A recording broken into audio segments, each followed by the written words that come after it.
तुम्हाला माहिती आहे का, आपल्या घरात जे भाकरीचं पीठ असतं ना, त्यापासून ही मस्त खमंग कुरकुरीत चकली बनवलेली आहे. तेही कोणतीही उकड न काढता. अगदी इन्स्टंट रेसिपी आहे, त्यामुळे व्हिडिओ पूर्ण बघा. काय करायचं, 2 कप भाकरीचं पीठ एका रुमालामध्ये काढून घ्यायचं. माझं हे मिक्स पीठ आहे, ज्यामध्ये ज्वारी, बाजरी, नाचणी, तांदूळ, गहू सगळं 1-1 किलोच्या समप्रमाणात 5 किलोचं मी पीठ नेहमीच बनवून ठेवते.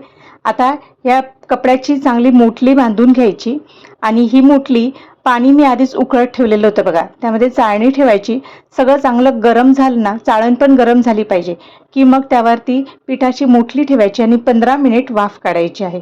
15 मिनिटानंतर ह्या सुक्या पिठाचा घट्टसर गोळा होतो. आता हा गोळा फोडून घ्यायचा अगदी व्यवस्थित.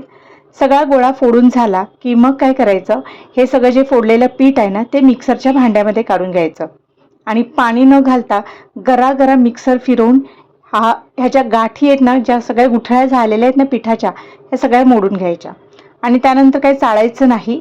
सरळ ताटामध्ये पीठ काढून घ्यायचं आणि मग यामध्ये पुढचे सुके मसाले घालायचे. जसं की गरम मसाला घातलेला आहे आणि ओवा मस्त चुरून चुरून घालायचा हातावर, म्हणजे चांगला फ्लेवर येतो. आणि आपल्या घरातच लाल तिखट आणि चवीपुरतं मीठ, थोडीशी हळद आणि सफेद तीळ तर पाहिजे चकलीसाठी, आणि 2 चमचे तेलाचं मोहन घालायचं, थंड तेलाचं मोहन घालायचं. सगळं मोहन जे आहे ते पिठाला चोळून घ्यायचं. 3 मिनिट तरी मोहन चांगलं पिठाला चोळून घ्यायचं आणि त्यानंतर थोडंसं थंड पाणी घालायचं आणि पिठाचा गोळा तयार करून घ्यायचा. मऊसूद असा गोळा तयार करून घ्यायचा आणि हे पीठ मॅरिनेट करायची गरज नाही.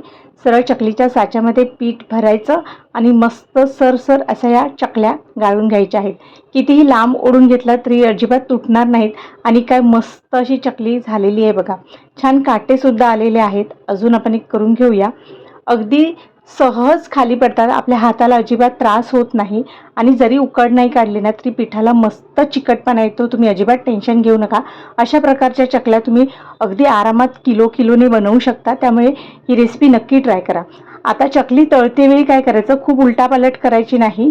खालची बाजू चांगली भाजली की मग परतायची आणि दोन्ही साईडला खमंग भाजून घ्यायची. वरचे बुडबुडे थांबले ना की समजायची की चकली आतपर्यंत व्यवस्थित भाजलेली आहे.